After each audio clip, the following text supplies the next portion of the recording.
Get started. Okay.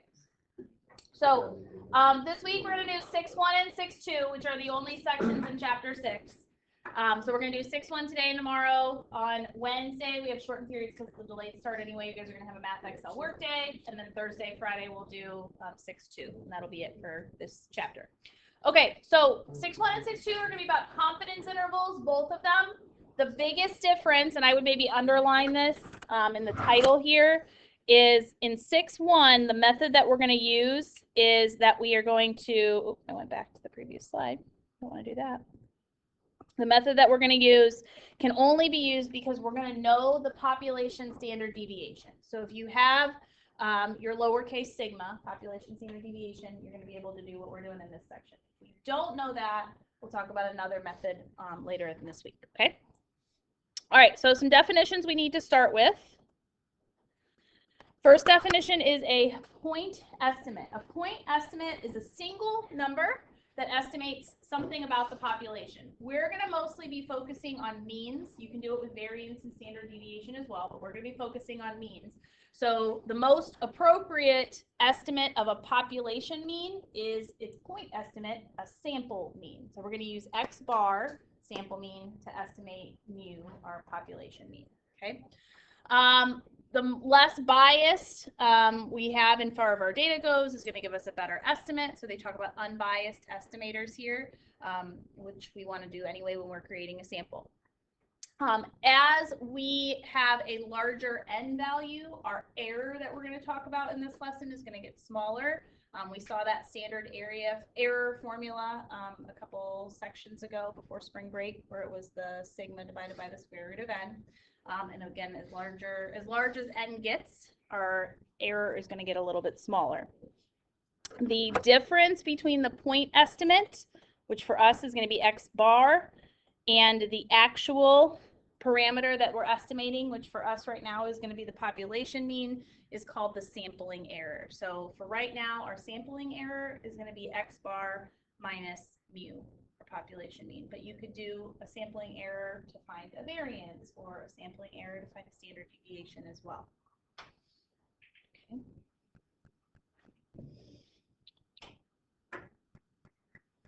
All right, so most of these problems are going to be very quick little calculations. The first thing that we're going to do is calculate a point estimate, which is that sample number that we're going to use to estimate the population parameter. So again, we're talking about means right now. It says a researcher is collecting data about a college athletic conference and its student athletes. A random sample of 40 student athletes is selected, and the number of hours spent on their athletic activities for 1 week is recorded in the table below.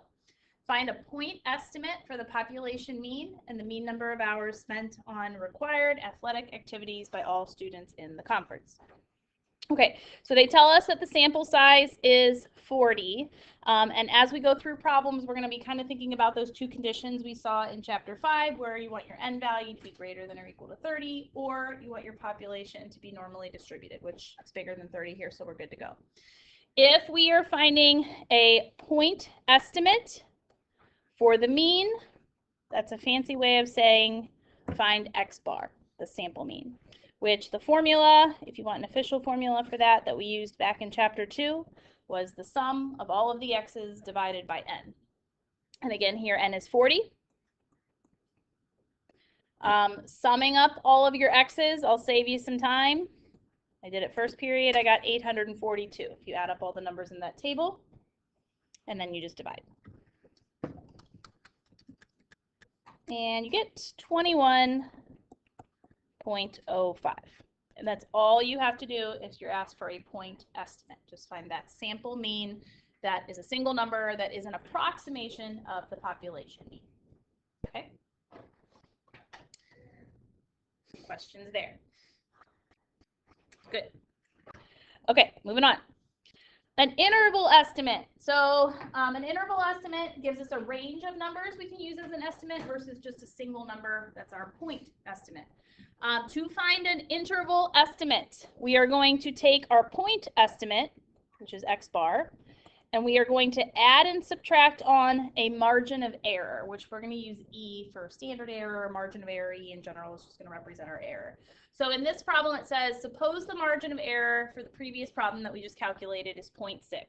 Find an interval estimate and then graph that on a number line. Our x bar that we figured out a second ago was 21.05. It was just the mean of my sample. And the error they're telling us here, which we'll calculate that eventually, is 0.6. So all you need to do is add and subtract that 0.6 onto my 21.05. If I subtract it, 21.05 minus 0.6, I get 20.45. And if I add it, I get 21.65. And often we're going to write intervals like this. If you guys remember back from like Algebra 2 or College Algebra Trig, interval notation, where we put a comma between the min and the max value within that interval. It's going to look like that. If we want to graph it on a number line, we find our numbers. You can kind of place them wherever you want on this one. Parentheses at either one, and shade in between. Okay, so if we find the sample mean, which the sample mean's right in the middle of those, 21.05, we add and subtract a little bit above and below it, and that gives us a range of numbers that we can hopefully be pretty confident that our population mean is located within. Okay? Okay, so point estimate, single number. Interval estimate, we add and subtract on a margin of error, a little bit of give on either side. Gives us, again, an estimate for the population mean that we're looking for. All right. Finding the sampling error, or the margin of error. So here we've got values that they found for us already for a certain set of numbers. So we have the population mean is 8.76, and we have x bar, the sample mean is 9.5. The sampling error, remember, is x bar minus mu. So our sample mean minus our population mean. Our errors will always be a positive number. So if you put absolute value bars on either side of that, which just reminds you to make it positive at the end, you'll get your answer. So in this case, x bar, 9.5, minus my sample mean, or my population mean, 8.76, gives me 0.74. It is the sampling error. Okay. Same thing on the bottom. X bar minus mu. Sample mean, 46.56, minus population mean, and then make it positive for this one. You're going to get 1.56 is the sampling error. So that number is just telling us how far off our sample is from the actual population mean. So we're 0.74 off for that first one, and we're 1.56 off from the second one. Okay, which is good or bad depending on what kind of numbers you had in the sample. All right, questions there? Finding sampling error. Great, moving on. Okay, so now we need to talk about levels of confidence, which is the title of this lesson. So a level of confidence is a probability that an interval will contain your population mean for right now. Okay, and again, we can do it for standard deviations and variances later, but for right now, everything's going to be about a mean. So if I have a level of confidence of 0.9, that means that I am 90% confident that the interval I've created will contain the population mean. Okay, or if I have an interval or a level of confidence of 0.99, it means I'm 99% confident that the interval I've created will contain the population mean. Now, there's a good thing and a bad thing about these level of confidences. So obviously you want to be really confident that your population mean is contained in your interval because we're trying to estimate it. But the more confident you become, the bigger the interval becomes, which means it's less of a appropriate estimation, if that makes sense. Okay, so like let's say I said I want all of you to pick a number between 1 and 100. Okay, and you all pick a number, and I find that the sample mean is 50. Everybody's average there is 50 within the sample. And I say, okay, well, I am 99.9% confident that the population mean is somewhere between 1 and 99. Okay, well, that's a terrible estimation because that almost contains every single possible number that you could give me. So although I'm very confident that the population mean is going to be contained in there somewhere, it's not really a good estimate of what's happening. So when we do level of confidence, we like them to be high, but we don't want them to be too high because the intervals get too big and it's not a good estimate anymore. So we're going to use a lot of like 90s and 95s. Occasionally you'll see a problem that has a 99 in it. We're going to see like 80s pop up a little bit. If you guys look on your Z chart, each level of confidence is associated with a critical value of Z. Now on my Z chart, it's on the bottom, but on your Z chart, the critical values are listed on the top. And it says critical values, and then below it, it says level of confidence. And for each, you've got these few on there. You've got a 90% is 1.645. You've got 95%, 1.96. Your chart also gives you 80s. So the ones that are used most often are going to be on your chart already for you. So that's going to be helpful. I'm going to show you on the next slide how to get a critical value associated with this level of confidence if it's not on your chart. So we're not going to use 90. Let's use 70%. Okay. So if my level of confidence or the probability I want is 70% confident that my population mean is within a certain interval, my C value is 0.70. Okay. And that is represented in the blue region. Okay. 70% is shaded in the middle of my normal curve. So you can think of where Z is equal to 0, think of that kind of like our X bar, our mean. And then to the left and to the right, we have this margin of error, this interval that we're creating. And we are 70% likely that somewhere in that group of values in the middle of our curve contains our population mean. Okay? Now, to figure out the critical value, we next need to figure out the area in each of those little tails, the yellow part. So to figure that out, remember the total area under the curve is 1. So if you do 1 minus 0.7, you get 0.3 is left over in the two tails. And then we want the area in each individual tail, so we multiply that by 1/2 or divide it by 2, which is 0.15. So 15% probability in the upper and lower tails. Once you have that, that's what you're going to look for on your Z chart. 15% is an area to the left, 0.1500. So we're going to use our Z chart backwards. You're going to look in the middle of the table to find 0.1500, and then you're going to find the Z value that goes along with it. And it's going to be on the negative side you're looking. So 0.1500, the closest I can get to that is 0.1492. If you find that on your chart. And the Z value that's associated with that is negative 1.04. Which means the positive 1.04 critical value is 1.04. They're always going to be opposites. Okay. And then that's the number that we're going to use in a formula when we find the margin of error in a few minutes. Okay, so it's a little bit more work if it's not one of the commonly used ones, but this slide is a nice example of how to get that critical value if it's not there. Okay. Any questions on getting that? Okay, so how do we find the margin of error if we're not given it? It's the following formula. We're going to use our critical value of Z, which we just figured out how to find. So it's a Z value off of our chart. We're going to multiply it by the standard deviation of the population, which remember that has to be known. That was that condition I gave you on the first slide, divided by the square root of n.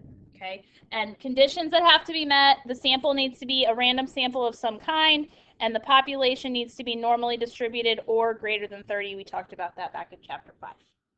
Okay, if neither of those is met, then we can't do this. Okay. All right, so the last slide we're going to do today,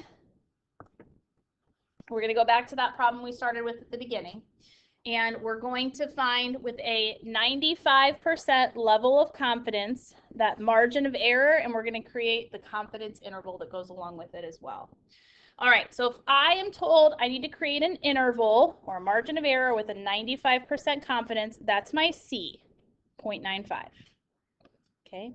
If you have your C, you can find the critical value of Z that goes along with it. So on your chart, Look at your critical values. 0.95 is a common one. 1.96 is your critical value of Z. And this is always going to be a positive number because our margin of error will always be a positive number. Other things that we knew from this problem from before, we found that X bar was 21.05. So we have a point estimate. What else did we know? Our N was 40.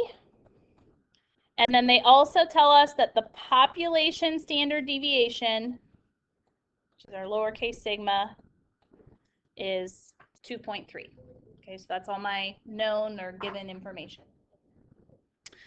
First thing I'm going to find is that margin of error, which is my critical value of Z times the standard deviation over the square root of N. Okay, so type it in. Critical value of Z, 1.96.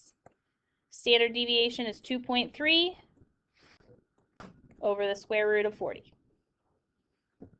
So 1.96 times 2.3 divided by square root 40. I'm going to get my error is 0.713. And in some of your Math Excel questions, that is the only thing they're going to ask for. If they say margin of error, that's your answer. Stop. You don't have to go any further. Okay. If they say to find the confidence interval, you go a little bit further. You're going to find the interval estimate using the information that we have. We have X bar and we have our margin of error. So when we found the interval estimate a little bit ago, we did X bar plus and minus our error, which was 21.05 plus and minus 0.713. And this is going to give us our confidence interval. Take our mean and subtract the error, take our mean and add the error. So I get 20.337 and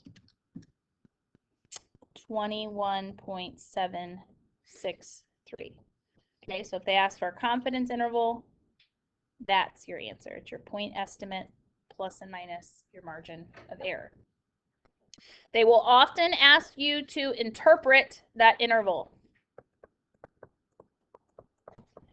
Interpreting that interval, we say that we are 95% confident is one way to word it, or you can say there's a 95% probability that our population mean, mu, is between those two values, 20.337 and 21.763. So it's not a guarantee that the population mean is going to be between those two values, but 95% probability is a pretty good probability. If we make the probability higher, we make the interval bigger, so we make the answer a little less reliable. Okay. All right, so we'll practice this a little bit more tomorrow, but that is the gist of 6-1. That's the big idea, okay? Questions on any of that? All right, you're going to stop there for today. We'll finish these slides tomorrow. And then your 6-1 Math Excel, you guys will have a work day on Wednesday in class, shortened period, and it's going to be due on Thursday night, but you can probably get it done before that. Okay? Good? Yeah? It's Wednesday, the day we have air testing. Wednesday and Thursday are air testing days. That calendar I gave you, there's 6 days that have an asterisk on it. Those are all your delayed start days. Okay. Any other questions right now, guys? All right, we'll wrap it up. We'll stop there. I'll do cell phone lotto, and then we will continue tomorrow.